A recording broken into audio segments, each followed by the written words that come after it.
You can only ever expect 80% of what you want from people. You can't expect more than 80%. I really believe that. I heard this quote a while ago, and it seems to stand true. Even ourselves, we can't expect 100% of what we want from ourselves. So why do we think that other people are going to be 100% of what we want? It's just illogical. It's not realistic. Another reason why it's not useful to expect so much from people is that the only way is down. If you have high expectations for someone and they meet it, that's just them doing what you expected.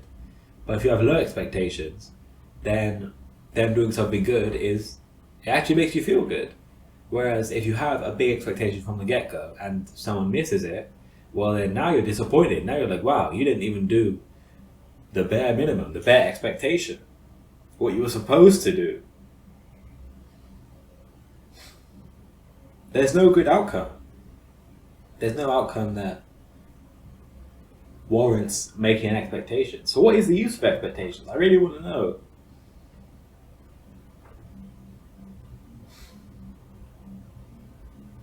It must just be us trying to guarantee some kind of safety, some kind of future that we want. We think that expecting something makes it more likely to happen. Or maybe it's that we just don't want to face the fact that sometimes things aren't promised. In fact, nothing is promised. It must be. It's a defense mechanism that we have to the idea that the outcome that we want might not be the outcome that happens. And we like to shield ourselves from the reality that people might let us down. Things that we don't want to happen might happen. It's a fact of life, but as an adult, not every adult actually accepts that. Not every adult actually is willing to accept that. And even for ourselves, like there could be times where we accept that and times where it's harder to accept that. Like we fall into the trap of expecting a lot from people, especially when it's someone who normally actually does come through, normally actually does support us in the way that we expect, support us, just be there for us, be all the things that they say they're gonna be, and do all the things that they say they're gonna do. It can be hard to not start forming an expectation, because then we're like, well, because after a certain point we're like, okay, you've been like this for all the time that I've known you, so there's no way you could possibly change now. And if you do change now, then I would be losing something, because I think that's just the way we are as human beings. Once we've had good treatment for a long time, and that treatment stops, suddenly we feel like we've lost something, when in reality, all we were doing is gaining, because no one owes us anything.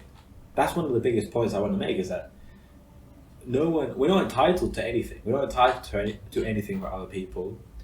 No one owes us their time, attention, resources, anything you can think of. And so it brings me back to this concept of privilege is invisible to those who receive it. So if you receive good treatment of someone, that is, I know a lot of people don't want to see it that way, but having good treatment from anybody is a privilege, because no one, as I said, no one is obligated to treat you great. Like that, yeah, there's such thing as basic respect, but in terms of actually going out of their way to put effort into you as a person, no one's actually bonded to that. No one has to do anything. And so if we've been getting good treatment from certain people for a long time and we suddenly lose that, the expectation that we've built up for that person can actually hurt us. It can make us extremely disappointed. It could get us down if we weren't ready for that person to go, or to stop doing what they were doing, or to change, because people do change. So the point is, if you have a big expectation for someone that's built up over time, be careful how in love you are with that expectation, because people don't have to keep staying the way that they are. I talked about this before. People don't have to stay the way that they are. Not even yourself. We all have the ability and the privilege and the right to act in a different way to the way we've acted in the past. And so if we have an expectation for someone, that contradicts the fact that they actually are free to do whatever they want. They're free to change. The same way that they were free to treat you well, they're free to change up. And then obviously we're free to act accordingly to that, to stop talking to them or to set boundaries or anything like that.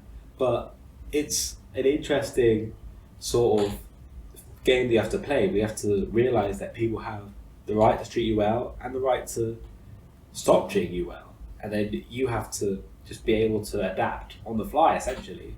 And I think that's what this really comes down to. It's just hard for a lot of people to accept that they just have to adapt sometimes, because nothing is promised, nothing is certain, really. And so the main takeaway is that we just have to be willing to look at what's in front of us, look at the way people are treating us, the way things are going, and the way that we want to be treated, the things that we want, the type of people that we want in our lives, and if things aren't like that, then to make some change. And to be willing to do that, to be willing to adapt, I think that's a big deal. And so if we're able to do that for ourselves, we should give ourselves credit for that, be proud of ourselves for that, because it's a really hard thing to do.